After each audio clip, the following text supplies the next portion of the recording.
Welcome to week 8. We have made it to almost halfway through the NFL season, and we have made it to week 8. We have made it to episode 17. Welcome into the Swank Tank. I'm your host, Ryan Swankowski. Episode 17 was supposed to be Monday, as we do every Monday night and Thursday morning here at the Swank Tank, and yet I couldn't pull off the Jordan flu game. So close. Got very ill Sunday night into Monday. Felt better yesterday, so now we're back here Thursday morning. And sorry for missing Monday night. I mean, it was rough. Sunday night was rough. The chills, the whole works. You don't need to hear about the other details about that. You just need to know that we're healthy and we're back for week 8 of the NFL season. Appreciate you being here as always. Welcome into the show. We've got a great one for you today. We have week 8. Full slate. We have full week 8 preview and predictions for you on this episode. We'll also get into the Colts. They deserve their credit. Not only from me, not only from this show, not only from the producer, which is also me, but from everybody. Daniel Jones is owed an apology, and so are the Indianapolis Colts as a whole. We'll wrap up the show with Swanks Banks, and that will be our episode for this Thursday morning, October 23rd. Appreciate you being here as always. Without further ado, we're going to dive straight into the full Week 8 preview. Picks, predictions, analysis, bets, the whole works. Let's get straight into it. By the way, if you're not already, please go and follow the Swank Tank on all the socials. Instagram, TikTok are the two big ones at the Swank Tank. Find us on YouTube at the Swank Tank. Twitter is R.Swankowski. Anywhere and everywhere you are hearing or listening to this content, please drop a follow, a review, a subscribe, wherever you are. I would greatly appreciate it. We're growing slowly but surely over here, and it's been a fun first 7 weeks of the NFL season, and I'm excited for week 8.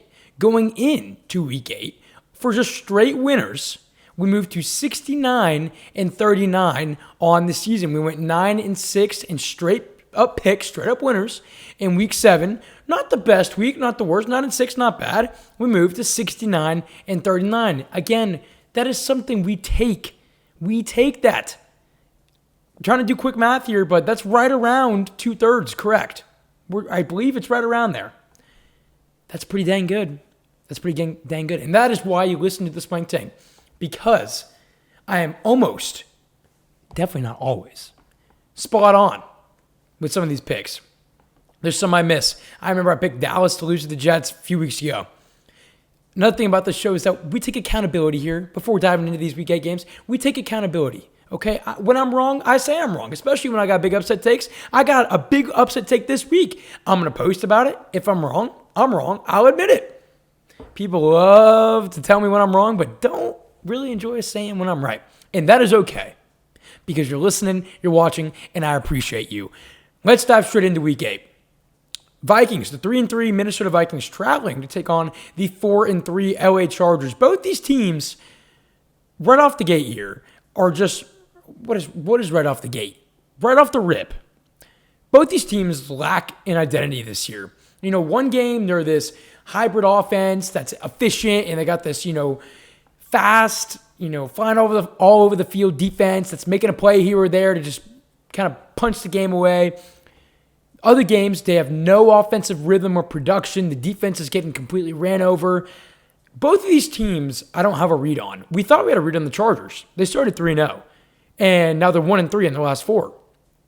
The Vikings just straight up all season long with McCarthy being in and then out, and then no Aaron Jones, and Addison being suspended and then playing games in London. Like, nobody's had a full read on the Minnesota Vikings, myself included. Maybe this is a game where we get that read, or maybe not. Both these teams coming off of tough losses. Vikings, were at home, lost to Philly. Chargers with a tough loss there, against Indianapolis, who looks fantastic. We're going to touch on them much later in the show. McCarthy still out in this game, so Carson Wentz gets the nod again on the short week.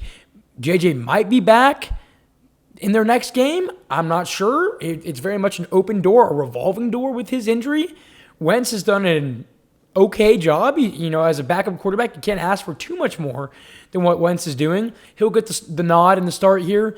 And both these defenses in week 7 got exposed in their own buildings. Danny Dimes, Indiana Jones, Jonathan Taylor had whatever they wanted and more against that Chargers defense.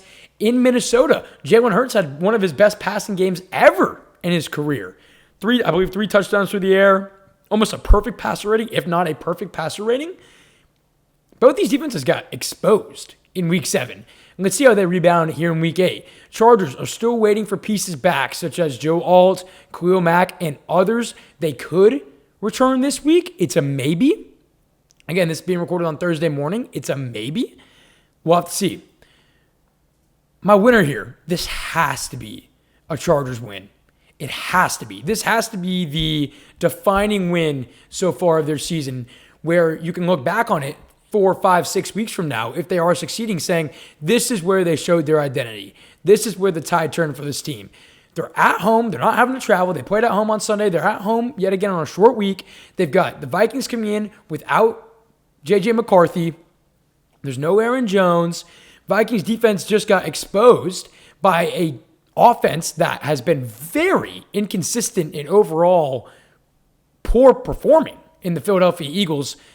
The Chargers should be almost licking their chops at this game. It's a perfect identity game for them, and that's why I have them winning. Past 3 games, though, I will say this about the Chargers. Past 3 games, they've given up 27, 27, and 38 points. 27, 27, and 38 in their past 3 games. Hard to win football games giving up that many points. It just is. And I understand Khalil Mack's out, and obviously Bosa's not there anymore. But you got Derwin James as that leader in the secondary. You got some other guys, on the line that can make some plays.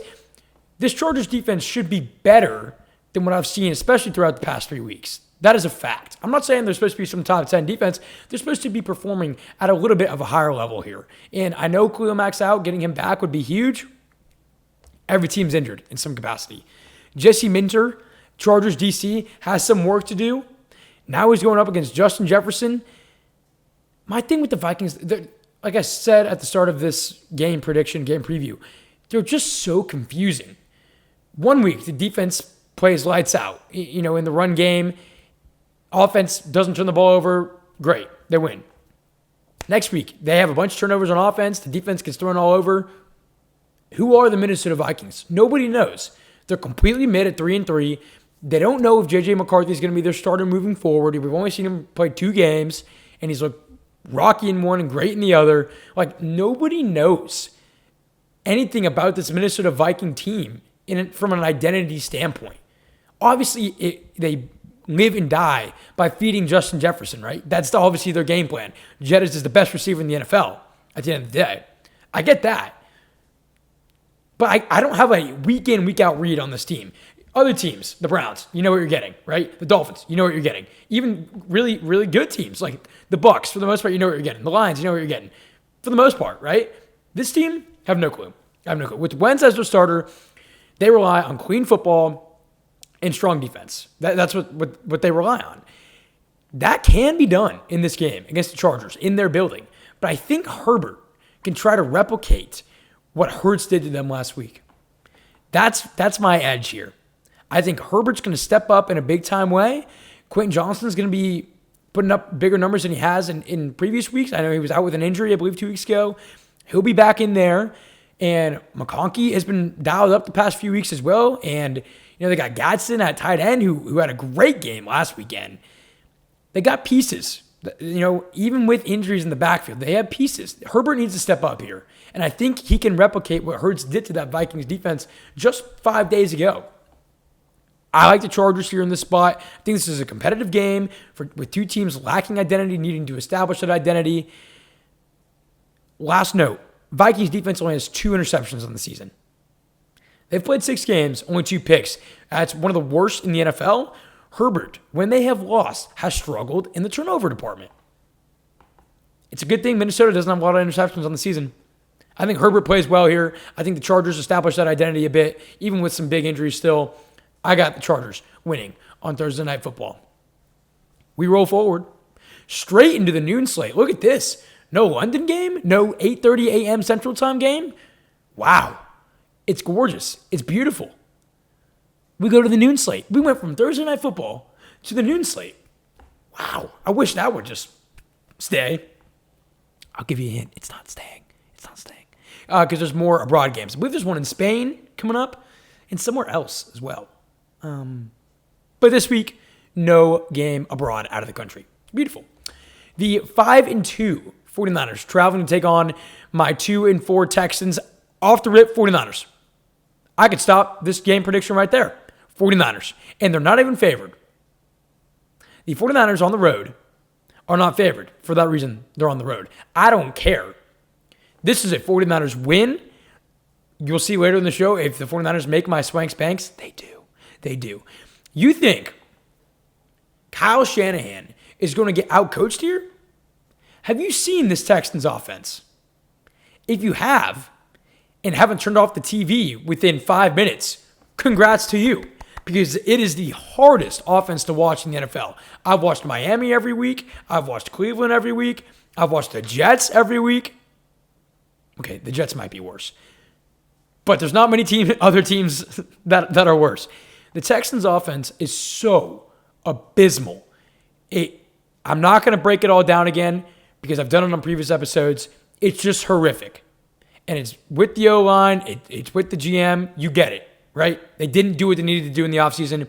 It's reflective of that. It's atrocious. It's predictable. And all around, it's a bottom 5 offense.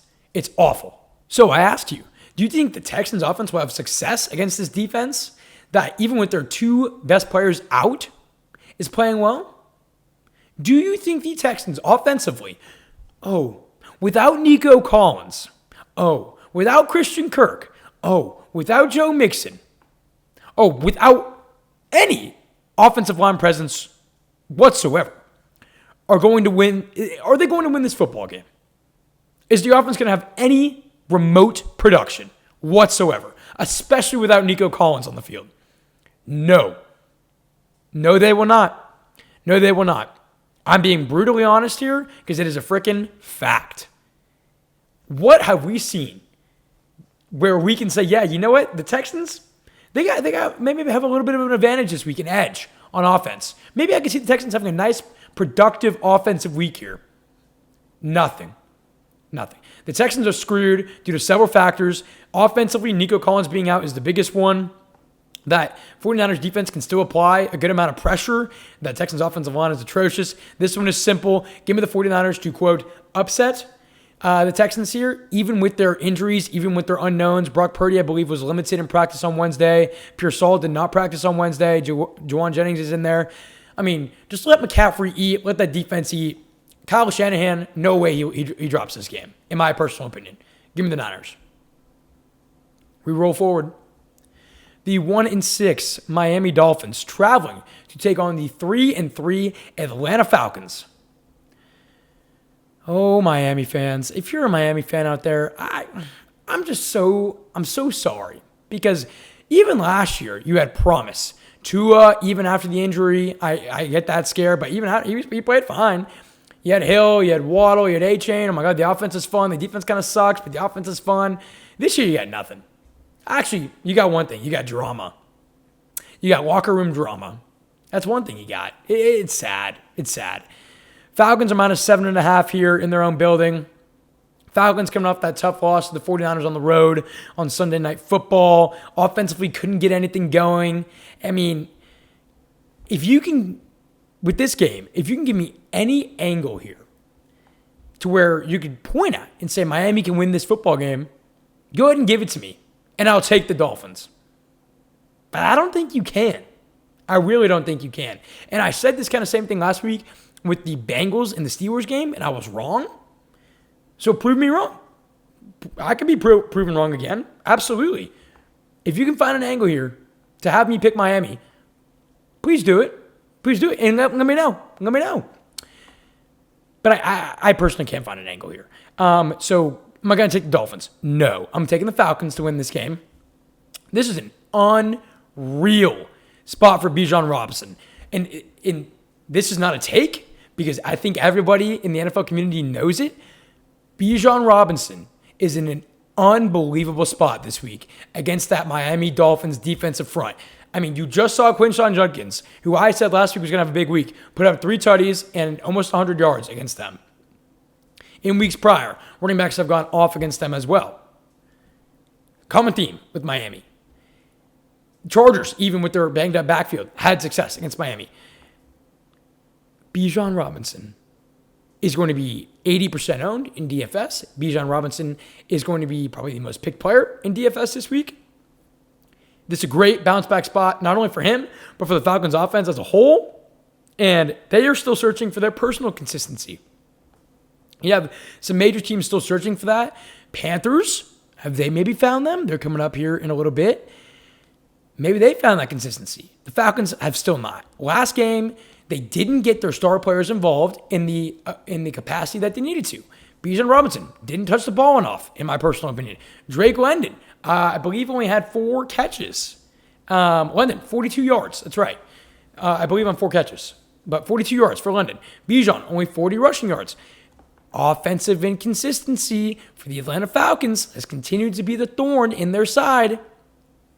Perfect spot for them to get that back on track, for them to get it figured out, utilize London early, put the game away with Bijan in the third.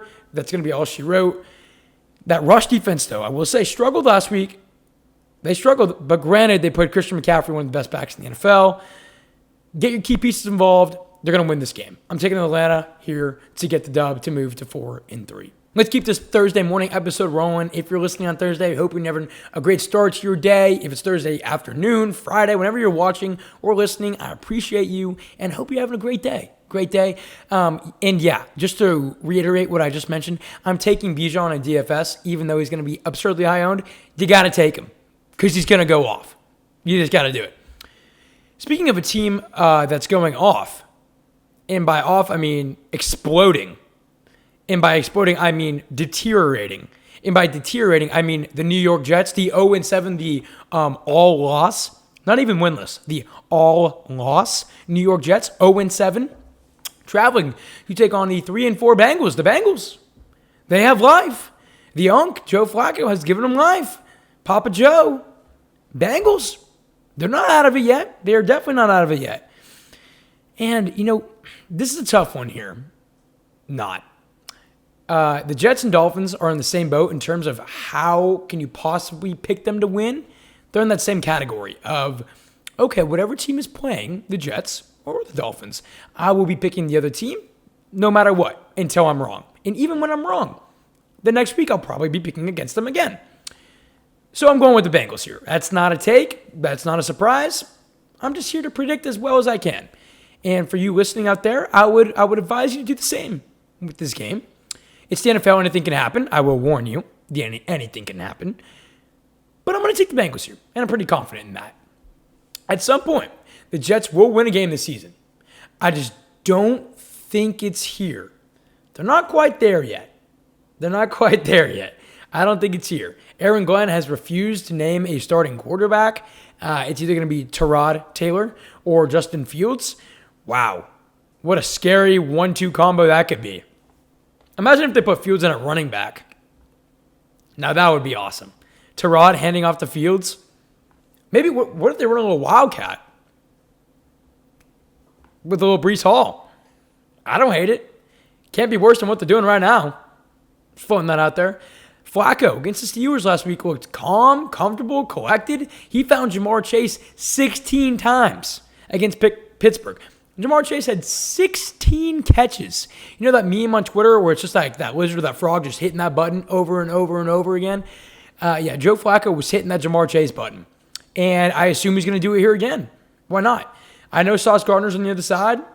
I get that. But that Jets defense as a whole is just, you know, they're not atrocious. Let me step back. The Jets defense is not atrocious. Last week they held the Panthers, I believe, to only 13 points. Not bad. And, you know, they've had other games this year where they've, you know, not played horrific.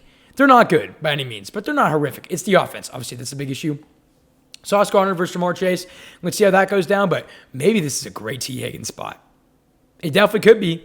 I mean, it's a good spot for Chase regardless of Sauce, but it could be a nice T. Higgins spot here. Maybe so.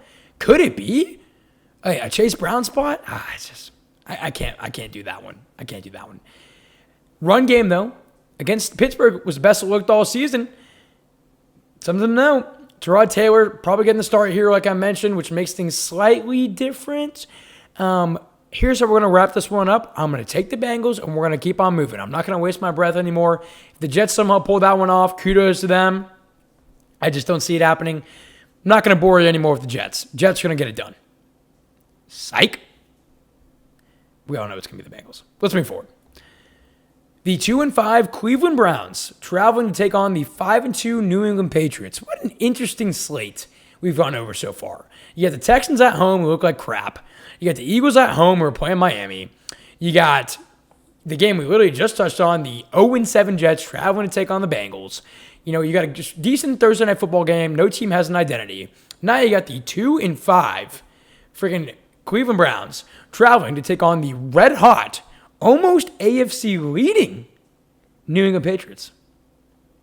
They are leading, I believe, the AFC East, if I'm not mistaken. First place, New England Patriots. There you go. But, interesting matchup here. This is one of my games to watch of the week, as in it might be closer than you think. Personally, I think this game remains very close. I think it remains very close. This is a very interesting matchup, honestly. Both run defenses are very much elite. I believe they're both top 5 in respects to yards given up on the ground. Myles Garrett is one of the best players in the NFL. You know that Patriots run defense has been stellar this season. Mike Vrabel's got these guys fired up. Both run defenses, very, very strong. Something to note there. Very interesting. Big kahunas colliding right there. Pause. Pats have won 4 straight and have outscored opponents 121-65 in that stretch. They're almost doubling what their opponents have scored. 121-65. Patriots to their opponents in their 4-game win streak. Can the Browns pull off an upset here? I don't fully think so, because the Pats secondary with Christian Gonzalez back has been very solid as well to complement that great rushing defense. Dylan Gabriel, I could see him keeping this game close. The Browns in a, kind of gritty, low-scoring football game up there in New England, starting to turn a little bit colder. I see this game being low-scoring. I like the complement, though, of that Patriots secondary against a rookie like Dylan Gabriel.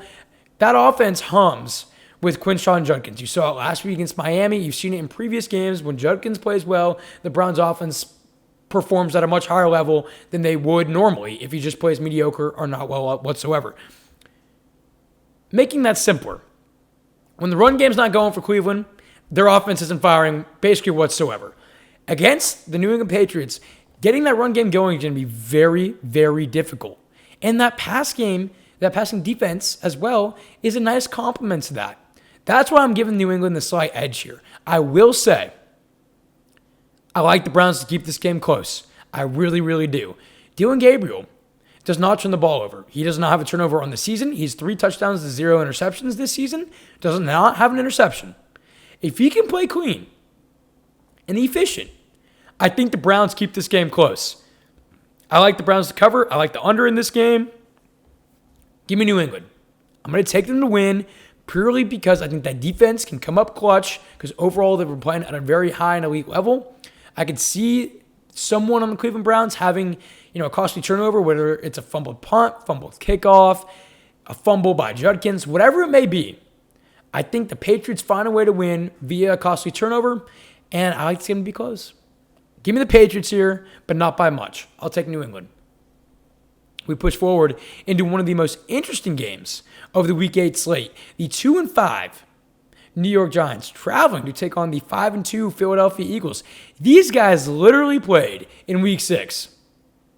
And we know how that went down. Giants won 34-17. Cam Scatterbo found the end zone 3 times. I mean, how odd is it that they're playing this close together? Literally 1 week apart. Week 6, they were on Thursday Night Football. Week 8, they're at a noon game in Philly. It's way too close. It's too weird. It's too early in the season to be putting these teams playing each other so close together. I get it in way later in the season. It just feels more normal. Here, it feels really odd. It's been 2 weeks. It's been 2 weeks. It's a weird feeling. Except, we all knew what happened on that Thursday Night Football game. right? I don't need to go over that game. We recapped that game a week or two ago after week 6, right? Giants won. Giants basically dominated the game. It's crazy how in the NFL, everything can change. Everything can change in the NFL in just 1 week. Isn't it crazy how it works in the NFL world, how fast things can change? Because I love Philadelphia here.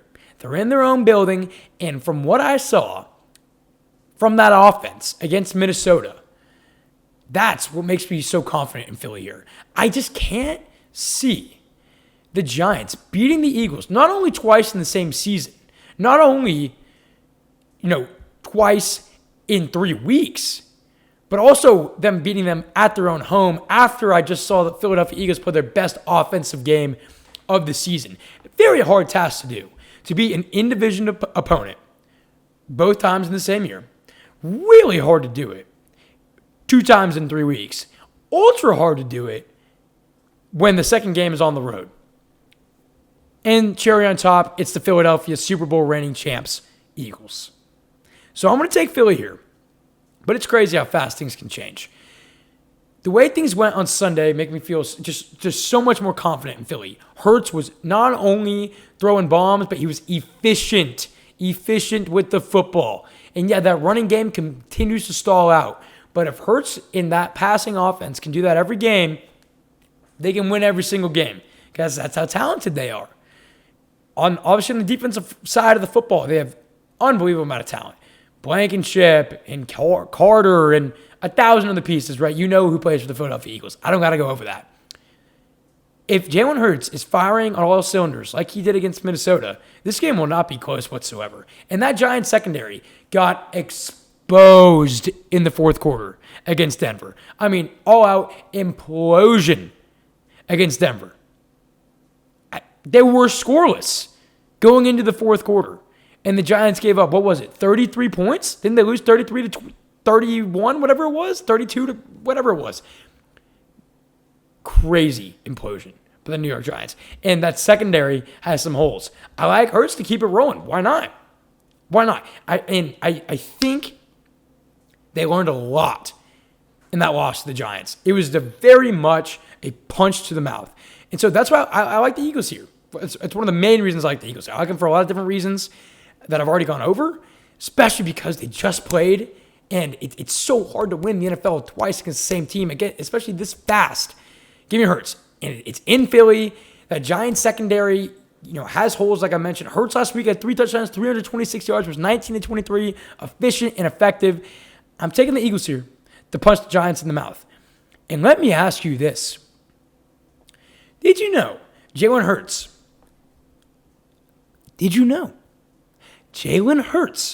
is on pace to have his highest passer rating of any season of his career and the most touchdown passes of any season in his career? Did you know that? I don't think you did. Jalen Hurts is on pace to have his highest passer rating and most passing touchdowns in a single season in his entire career. Yeah, we've been hating on that Philly offense all season long. Yeah, Swank, we've been hating on it because A.J. Brown hasn't been involved and that run game can't get going. Totally valid. I get it. But Hurts is on pace, statistically, to have his best season, statistically, of his career. And he's been taking care of the football. Like, he has not been turning the ball over a lot whatsoever. Kudos to Hurts for how he played last week. Giants here definitely have a shot in every game. Given Cam Scatterbo, Jackson Dart's production, Brian Burns leads the league in sacks. Giants can be in every game. But can they make second half adjustments? Can they close the door? That's where that veteran experience comes in for some of these teams that the Giants lack and do not have. I'm taking the Eagles to win pretty much handedly here. Again, the Giants can keep it competitive, but I like Philly here. We move on. Give me the Eagles. One of the most interesting games of the entire Week 8 slate. We have the 4-2 Buffalo Bills coming off the bye, traveling to take on the 4-3, the above 500 Carolina Panthers in Carolina. Bills are minus 7.5 here on the road. Not so sure I like that. Actually, I'm sure that I do not like that. That's a lot of points for this Bills team that the past 2 weeks, even coming off a bye, to me is still very much unproven and has holes and has gaps, especially in the run game. We're going to talk about that here in a sec. 7.5 on the road is a little rich for my taste. I would like the Panthers to cover here. This is not in Swank Tank, but I would like the Panthers to keep this game pretty close, in all honesty. Bills in their 2 losses have faced strong rushing defenses. Panthers have a top 10 rushing defense and have won 3 straight. Something to note, the Bills in their losses, they faced New England, best running defense in the NFL, with Cleveland. And they faced the Falcons, top 10 rushing defense as well. They lost both those games. Now they face another strong rushing defense in the Carolina Panthers. They held Javonte Williams 2 weeks ago to no yards, Breece Hall to basically no yards. They have done their job on the ground. They've been getting a nice push up front. They've done a damn good job. A-Chain, when he played him, didn't do well. I'd be worried if I was Cook and the Bills and running the football here. It's the NFL, right? You never know. But given the lack of production from the Bills' rushing attack the past 2 games and given the Panthers' running defense, I think they stick around in this game. I really think they do. Josh Allen has to step up here, and he has to play clean football. Josh himself has 4 turnovers in their past 2 losses. Just himself, 4 turnovers in their past 2 losses. Bryce Young, potentially out in this game. He practiced Wednesday, I believe in limited fashion. He was out of a boot. He looked to be okay. I don't know if he gets to go here. I feel like it's going to be a Sunday game time decision almost. If I had to pick a side, I think he's probably not going to play. And if it's Andy Dalton, it's going to be the Bills. Here's the deal. Even if it's Bryce Young, I'm gonna take the Bills here. I'm going to take the Bills because I think Andy Dalton's going to start this game. Even if he doesn't, I'm still going to take Buffalo. The Bills have given up the 4th most rushing yards this season. And what did the Panthers do at an elite level? Run the football. With Chuba Hubbard and Rico Dowdle, they can run the damn ball. And if Andy Dalton's starting, I expect these guys to get 40-plus carries. If they remain competitive in this game and don't have to throw the ball 40 times, I expect Chuba and Dowdle. Let's change it to touches. I expect minimum 40 touches total from these guys. Minimum. If it is indeed Andy Dalton. And they can find success on the ground, like we've talked about. But give me Josh Allen here to bounce back in a big way. He's going to have to carry this team in this game. I don't think the Bills are going to be super effective running the ball. Allen's going to be Superman in this game. I may pick him in DFS. I like the passing matchup here. The Panthers' passing defense has been fine. Not great, but not bad. But their rushing defense has been strong. Give me Josh to put this Bills team back in the right direction on the road. I'm taking the Bills. There we go. We push forward. We push on. The 4-2 Chicago Bears. The Bears have won 4 straight football games, ladies and gentlemen, traveling to take on the 1-5 Baltimore Ravens. We've had this game and the Bills game, to me, are 2 of the most interesting games, not only of the slate, but honestly of the past few weeks. Because 2 of these teams have a lot to prove. The Bills and the Ravens especially. Every team has something to prove week in and week out. It's the NFL. But the Ravens, as we all know, the 1-5 Baltimore Ravens have so much to prove in this game. It's do or die. I went off last week on the Ravens saying they're dead. Like their playoff chances are over. They're still over. There's no way this Baltimore Ravens team makes the playoffs. I don't know who's out there still saying that. I've seen people still say it. If you're out there, go ahead and let me know. The team it's dead. It's over. It's over. I don't care how easy their schedule is down the stretch. It's over.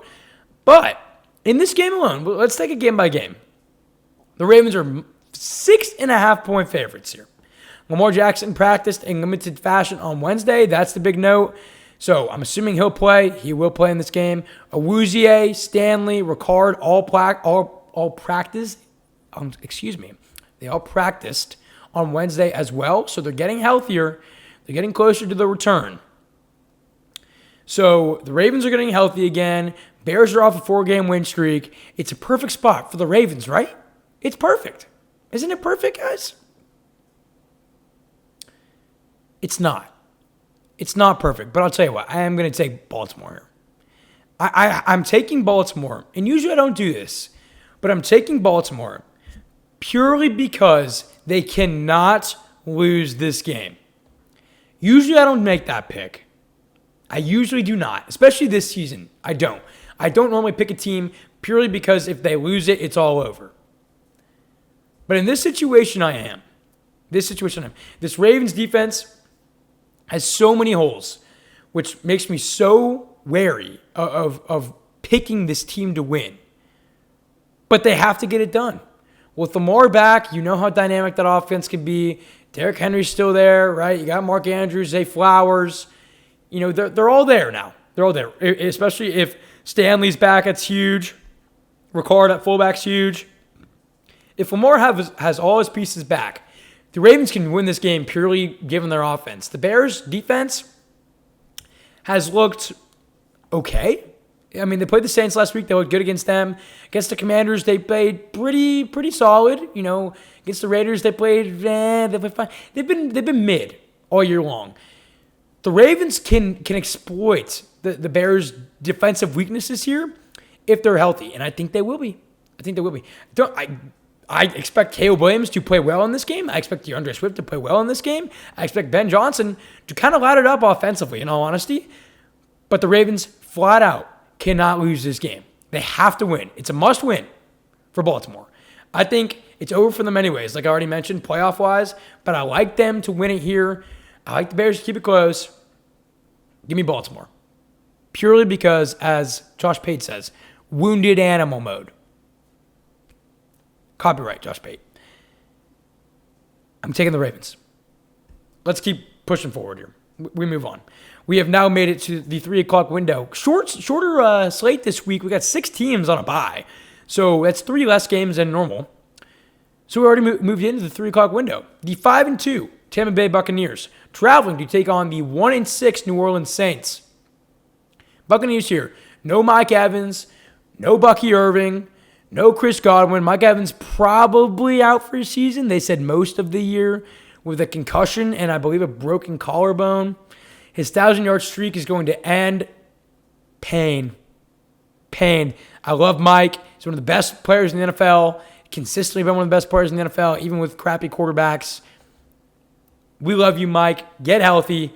But, man, now they're down Mike. They're down Godwin. They're down Bucky. And yet they're 5-2. And that's why I went off on the Baltimore Ravens the other week because, God damn it, this Bucs team has made no excuses. And it's so refreshing. And honestly, it's respectful. I respect the Bucs like crazy because they keep fighting, even with all their injuries. The Saints coming off an ugly game against the Bears. Yet here we go. Here's my first upset of the week, people. Here's my first big upset of the week. I picked the Niners earlier in an upset. Here's my first true upset of the week. Give me the Saints. I'm taking the Saints here in New Orleans to defeat the Tampa Bay Buccaneers. Bucs are by far the better team. Do not get me wrong. But they're limping into their bye week. The bye comes after this game for them. There's no Irving. There's no Godwin. There's no Evans. You saw against Detroit, they looked a little... The car's running out of gas, right? You know, you're pushing your foot down all the way on the gas, and the car's just kind of, moving forward a bit, stopping, moving forward a bit, stop. That's what the Bucs kind of looked like against the Lions. Granted, that Lions defense is great, and they were on the road, right? I mean, credit to the Lions. They're a very good team. None taken from them. I just think the Bucs should limp into the spot a little bit much. Looking at the bye week to get healthier, I think they're just slightly drained. Don't get me wrong. The Bucs are the better team by a landslide. Baker Mayfield is a top 3 quarterback this year. He'll bring the energy. He'll bring the intensity. But with their bye next week, I just think they're trying to get there as fast as possible. I really do. It's a perfect upset spot for the Saints in their own building to get a W. Bucs run defense has been very strong this season up until last week. Jahmyr Gibbs had whatever he wanted, whenever he wanted it against that Buccaneers front. And when that starts to wear, that's when you kind of know this team's just a little out of gas. They need this bye more than any team in the NFL coming up due to their injuries, due to their what's been a really brutal schedule for them to start the year. Yet they are sitting at 5-2. Baker's going to bring his energy. Baker's going to do his thing. But if the Saints can have success on the ground, like the Lions did, and I understand those are two parallel running games and differences. I completely get that. The Lions' run game is one of the best in the NFL. The Saints' running game is actually one of the worst in the NFL. But Spencer Rattler's played pretty clean this year. Against the Bears, it wasn't that pretty, but outside of that, he's played pretty clean this year. If he can play clean and the Saints can just get something going on the ground, I think they can stay in this game. Win the turnover battle, they can stay in this game. So I'm going to take the Saints here to actually get the upset. I think Kamara's in a high volume spot. Kendra Miller, I believe, is out for season with an injury, if I'm not mistaken. More volume here for Kamara. You know, that Bucs secondary has been good. That Bucs run game has been good up until last week. I think the Saints try to exploit that. In division game, in New Orleans, I like Kamara in the spot here for a lot of volume. Give me the Saints here to get a big-time upset. Bucs go to 5-3 going into the bye. Saints move to 2-6. That's my big upset of Week 8. Shifting gears here into a very, very hard game to predict. The 3-1 Dallas Cowboys traveling to take on the 5-2 Denver Broncos. The Denver Broncos that just put up 30-plus points in one quarter against the New York Giants to win the football game. The Dallas Cowboys that are scoring the most points per game in the NFL. Oh, wait. The second most points per game in the NFL. That team to be talked about more later. Broncos, 3-0 at home this season. Cowboys are giving up almost 27 points per game on the road this year. Here's the deal with this game. And, you know, I like to think I have a little bit of a read here, but in all honesty, this is the game of the week I think I have the worst read on. That I'm just going to be honest with you.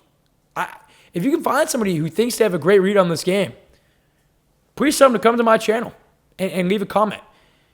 TikTok, Instagram, at the Swank Tank, go ahead. Please do. Because I keep going back and forth on this one, in all honesty. So you have a top 3 offense in Dallas who can score whenever they want with Lamb back and Pickens and Javonte Williams and Ferguson, who's getting no yards per catch, but a lot of touchdowns and a lot of catches. With an offensive line that's looked pretty solid this season, in all honesty. Top 3 offense against a top 3 defense. Nick Bonito. They have 2 Broncos players in the top 5 in the NFL in sacks. They pressure the quarterback. They get after him. Secondary, outside of last week, has looked pretty strong, led by Surtain, led by Jahdae Barron. Hufanga's over there. The Broncos defense is elite. They're top 3. But the Cowboys offense is also elite. So, Swank, what do we do in this situation? How are you going to break this game down? You look at the flip sides, obviously. Cowboys defense, atrocious. But it's bottom 5. I will say, they have played better in previous weeks. Had a pick 6 last week against the Commanders. Yes, Jaden Daniels got hurt, but they were dominating that game even before then, really. They looked good against the Commanders. Against the Panthers, obviously didn't look good. But in weeks prior, you know, they haven't been maybe as bad over the past 3 weeks than they were in the first 3 to 4 weeks. That's known. Overall, still a bottom 5 defense. The Broncos offense. I talked about the Broncos offense a good amount last week. It continues to be their kryptonite.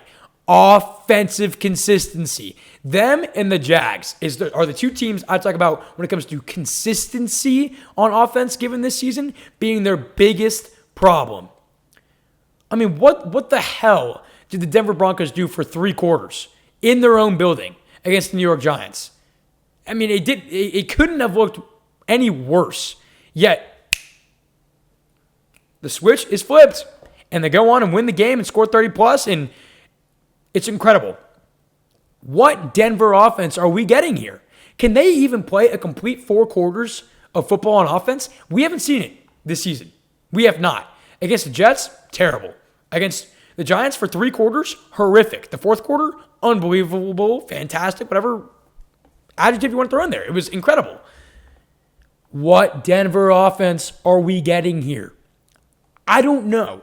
But when you look at the Cowboys defense, the best way that I can predict it is that you're getting the elite one. You're getting the one where Bo Nix looks like he's having fun out there. He's finding his go-to guy in Cortland Sutton. They're using Evan Ingram in short passing situations. They're running J.K. Dobbins 15, 20 times a game. He's finding the seam. They're creating holes for him. That offense, when it gets humming, can hum at a very fast and elite level. But if it's not going their way, it just seems to not be going their way. It's very much they're doing it, they're rolling, or they're not. It's not, 2 drives, didn't do good. Oh, they put together 2 drives. 2 drives, they're not doing great again. 2 more drives, okay, they put together some points. No, it's either they're not scoring at all, or they're scoring consistently. There has not been really much an in-between this year for Denver. I don't know what offense I'm getting. If I had to pick against this Dallas defense, it's been overall pretty poor this year. I would like to think it's going to be the more high-driven, consistent Sean Payton offense we've seen in flashes. So, even though Cowboys defense has played better, I'm going to take Denver here. Bo Nix has only been sacked 8 times in 7 games. A big reason Dallas' defense has been playing better is due to their pressure getting home to the quarterback. Bo Nix, in 7 games, he's only been sacked 8 times. That Broncos front line has done their job. They only have 6 turnovers on their season in their 7 games, so they're not getting sacked whatsoever. They're not turning the ball over a lot. Big keys to success here for Denver. That's what makes me confident in them against that defense. I'm taking Denver to win the game. It could be a shootout. It could be low scoring. I'm not sure in that front, but I am going to take the Denver Broncos to win this football game.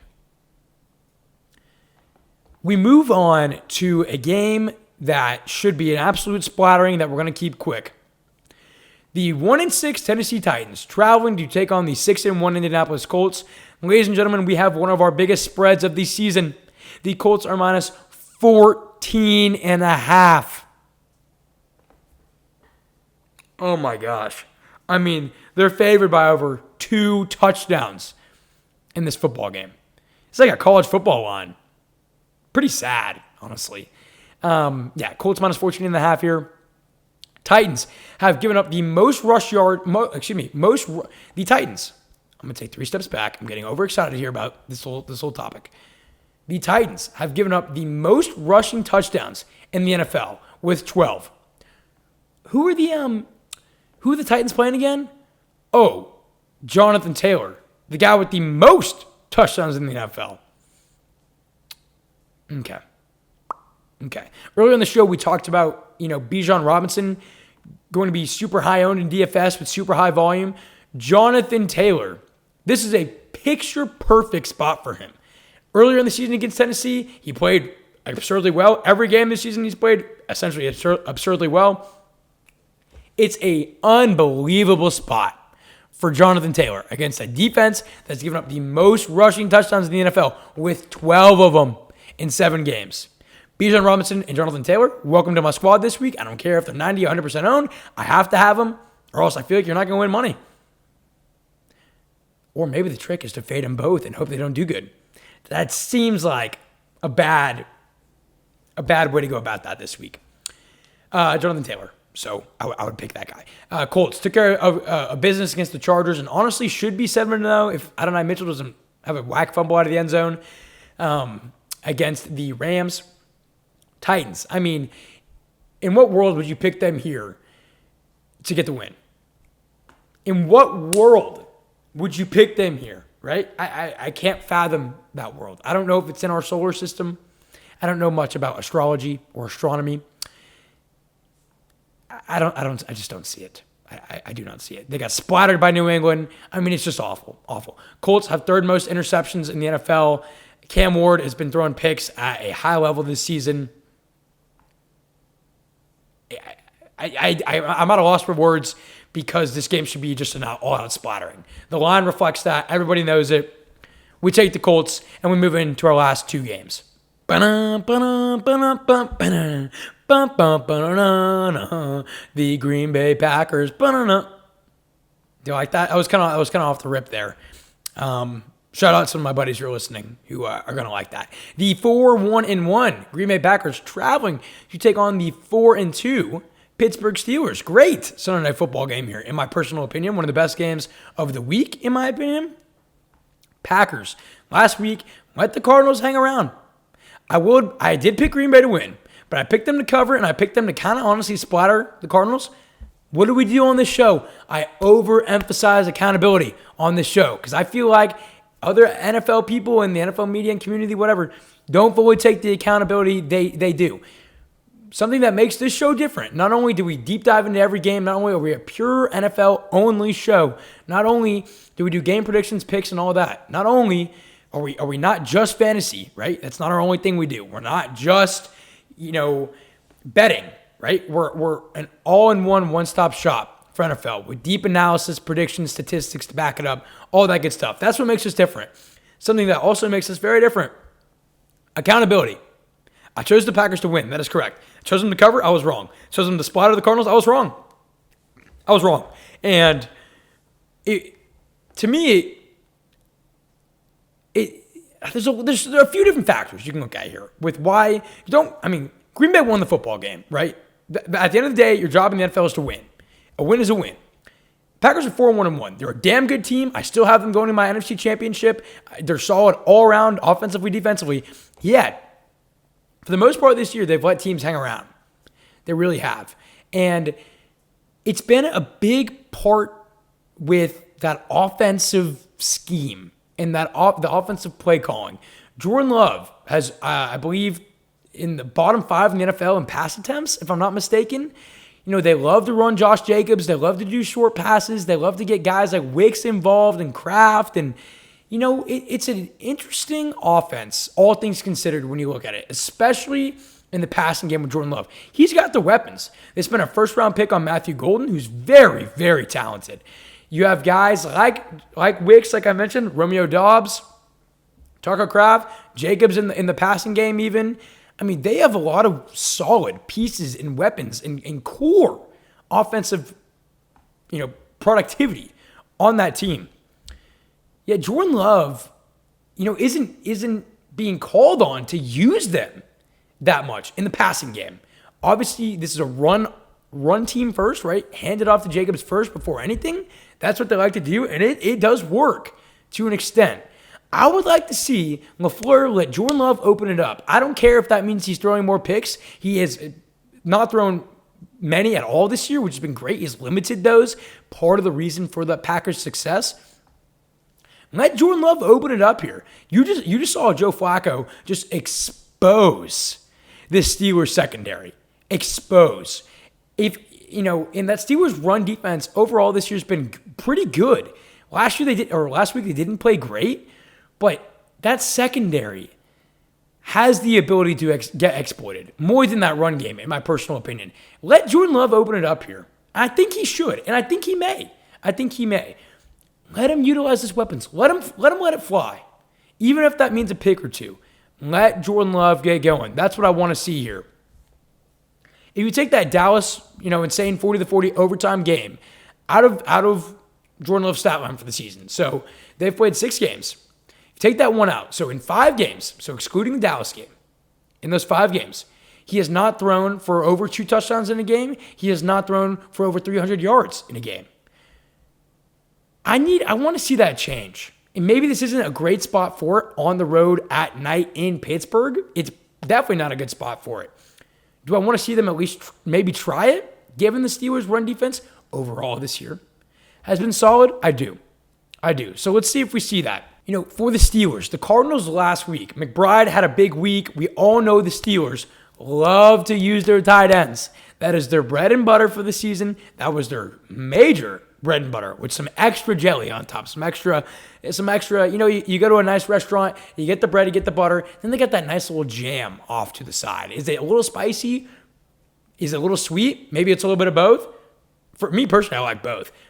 That's what you get with those Steelers tight ends. It's their bread and butter, but then last week against the Bengals, you get that jam, you spread it all over.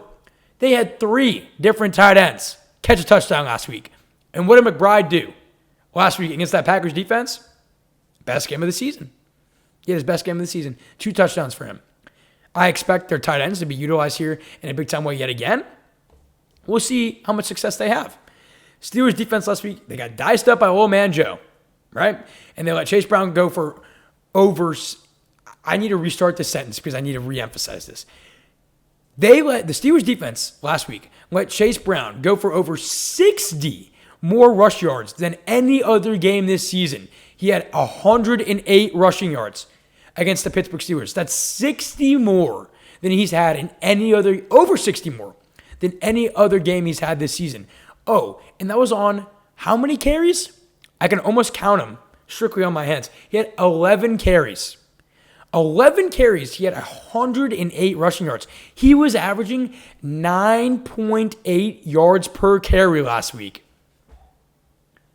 Chase Brown against that Steelers defensive front was averaging, and with that Bengals offensive line, 9.8 yards per carry. Whoa. Josh Jacobs, if you can replicate even remotely that, this game won't be close. Because we know Josh Jacobs is a top 5 back. He can put his head down and truck you over. He can juke you in the passing game. He'll find the end zone, I'm sure, this game.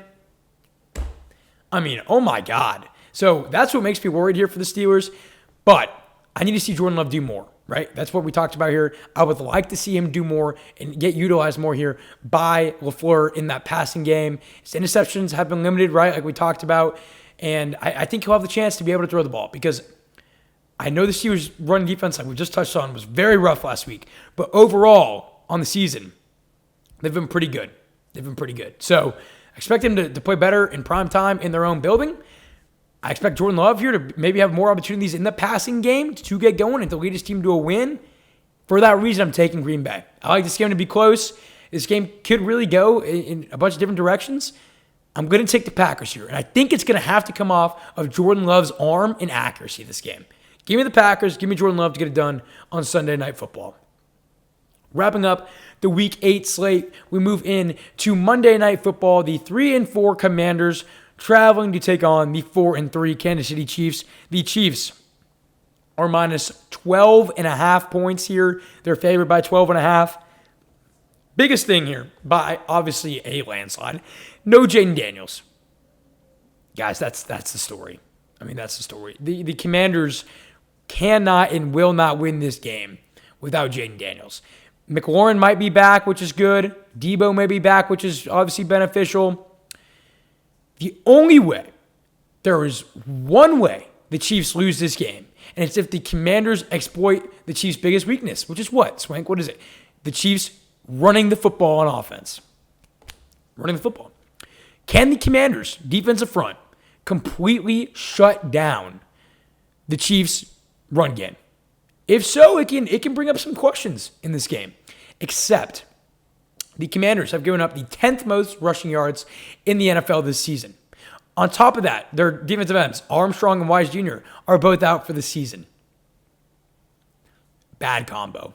That is, in my opinion, the only way the Commanders even have a chance in this game is to completely make the Chiefs one-dimensional. Even if they did that, I don't know if they'd win, and I don't think they're going to make them one-dimensional. Given their injuries, given that their run defense has not been good this year. So, sadly and simply, it's a short prediction, but it's just a wise one. Kind of ironic there. But Chiefs W on Monday Night Football, they're going to get it done. They're going to get it done, and it shouldn't be very close. Give me the Chiefs on Monday night to get the win.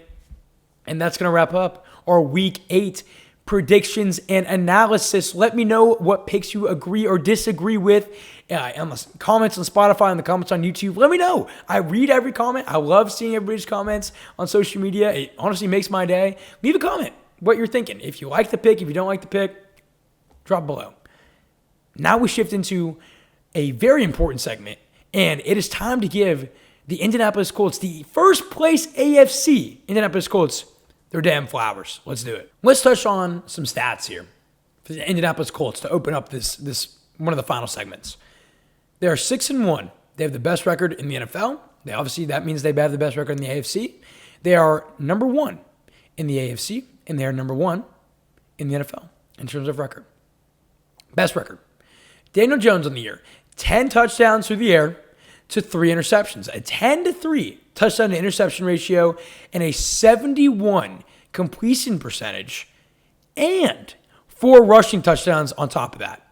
Daniel Jones on the season has 14 total touchdowns with only 3 interceptions in 7 games and a 71% completion percentage. A complete revival to Daniel Jones' career. Let's keep moving forward. Jonathan Taylor leads the NFL in rushing yards with 697. So in 7 games, he has 697 just rushing yards alone. Almost 100 rushing yards a game from Jonathan Taylor. And he has 105 more rushing yards than the closest player behind him. Surprisingly, that's Javonte Williams from the Dallas Cowboys. He is right behind him in that aspect. Yet right behind him is 105 yards shy. Jonathan Taylor, 697 rushing yards, the most in the NFL by over 100 yards. And he has 10 rushing touchdowns on the season. That's 2 more than the closest guy to him, which is Josh Jacobs with 8. You have Daniel Jones playing at a unbelievably efficient and effective level. 14 total touchdowns to 3 interceptions, 71 completion percentage. You pair that with Jonathan Taylor, who has the most rushing yards in the NFL, who has the most rushing touchdowns in the NFL. And what do you get? You get the 6-1 best record in the NFL, Indianapolis Colts. They as a team, all encompassing the Colts now, they as a team have turned the ball over only 4 times in 7 games. And they have created, on the flip side, 9 interceptions and 2 fumbles. So offensively, they have 4 turnovers. Defensively, they've caused 11 turnovers. That is a +7 turnover differential. They have given up, the Indianapolis Colts have given up 20 points per game this year, and they have scored 33 points per game this season. That is the most in the NFL. That is ahead of the Dallas Cowboys. The Colts are scoring the most points in the NFL through 7 weeks. 33 points per game. If I told you these stats at the start of the season, you would say I'm smoking dope. Honestly, it's still hard for me to read these numbers to you and not be amazed. It's incredible what Shane Steichen has done so far this season. And there's no more, let me wait for Daniel Jones to have the bad game. There's no more, let me wait for the Colts to have that off game where they lose. I don't know if they're going to have a, quote, off game all season. Yeah, they're going to lose another game at some point. That's not what I'm trying to say. What I'm trying to say is I don't think they get blown out in any game moving forward this season. That's not even that much of a take. But in the NFL, that's somewhat impressive. Even the best teams have even this season so far, have lost in kind of blowout fashion. The Eagles, one of them. The Buccaneers, one of them. The Bills, another one of them. The Chiefs early in the season, another one of them. Yet the Colts, that does not happen. Their one game, their one loss, came against the Rams in a game they should have won. They should have won. They shot themselves in the foot that entire game. 6-1 Indianapolis Colts, scoring the most in the NFL on a points per game basis. Most rushing touchdowns, most rushing yards by a single player. Daniel Jones, 71 completion percentage. 71%. It's incredible. Also, down the stretch, their schedule isn't too bad. They play the Titans this week. They play the Texans twice, who have looked miserable on offense. They play the Jags twice. That's probably a 1-1 split, maybe a 2-0 for the Colts. All credit. This is the main point of the segment. All credit is due the Indianapolis Colts. And I'm done with the wait until or the what if. There's no more of that for me. There's no more. They went into LA and squashed the Chargers. Squashed them. They have taken care of business in every aspect. Defensively, offensively, been very clean with the football. Have caused turnovers on defense. Special teams, they've been very solid. Coming up with a blocked field goal to even win a game. In every single phase, they have played at a very elite, and my favorite word, efficient level. In the NFL, it's all about taking care of that football. You create the turnovers. You don't give those turnovers right back. The Colts are doing that at a very, very consistent and high level. And that's credit to Shane Steichen. Shane Steichen deserves his flowers. Jim Bob Cooter, the offensive coordinator for the Colts, deserves his flowers. And company, they're all doing a damn good job. Colts quarterback coach who worked under Cliff Kingsbury, Something to note there. The Colts quarterback coach, he worked under Cliff Kingsbury before going over to Indianapolis. And what has he turned Daniel Jones into? A machine.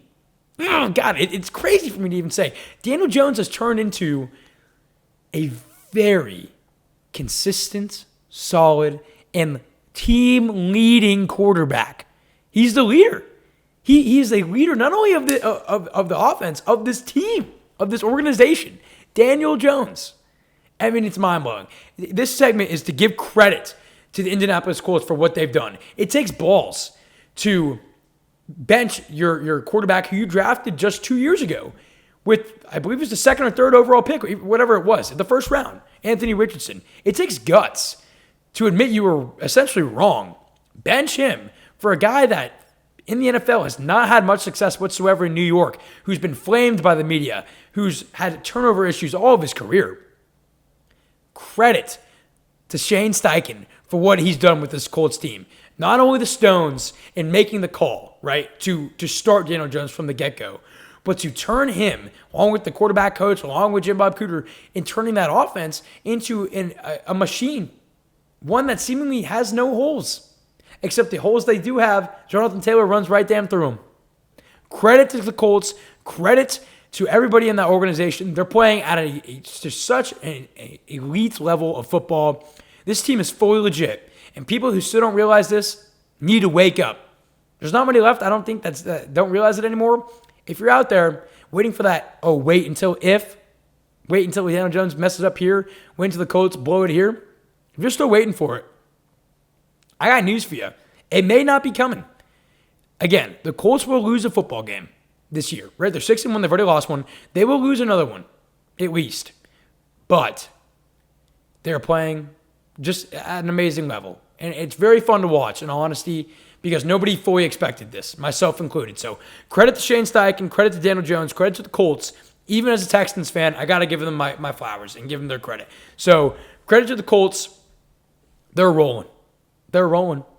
And now we move into our final segment of the episode, Swanks Banks. If you don't know what Swanks Banks is, it is my favorite bets of every week of the NFL season. I give you my 6 favorite bets, my record for the year. We started off 0-6, people. You remember that? We now are 24-18 on the year. 6 above 500.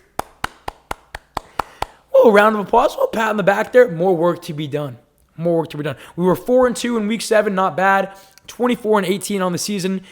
Let's dive into my 6 favorite bets for week 6. Number 1, and it's my Swank Tank. So in Swanks Banks, I have a Swank Tank. My Swank Tank is my favorite bet of the 6 for every week. I'm 3-4 on the season in Swanks Tanks, but I'm 24-18 in the season for all my bets. Again, Swank Tank is my favorite bet. My favorite bet this week, and straight off the bat here, 49ers money line is my Swank Tank. That is my favorite bet of week 8. Kyle Shanahan, no way he gets out coached here. Brock Purdy could be back. Christian McCaffrey is going to be getting as much volume as possible here, probably yet again, and rightfully so. He's been a menace in the passing game. He's, I believe, 6th in the NFL in receiving yards. The big thing here is that Texans offense is absolutely atrocious. Nico Collins is out for them, which is a unbelievably big blow. 49ers money line on the road in an upset. You're almost getting plus money. It's super close.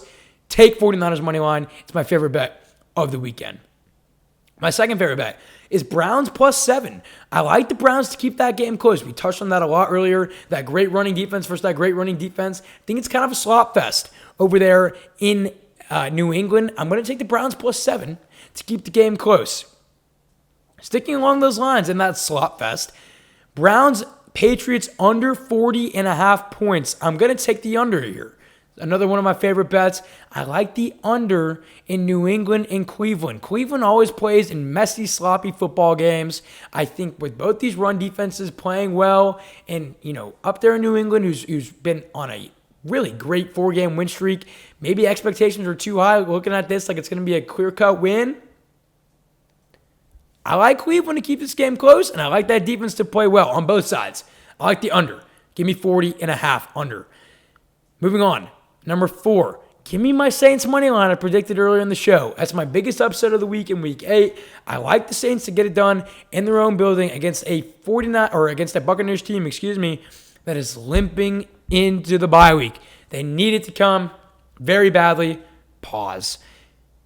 Give me the Saints here in my Swank Tank. Give me Saints money line to get it done. Number 5, Eagles money line. This is almost a gimme. I think they're almost minus 500 this week.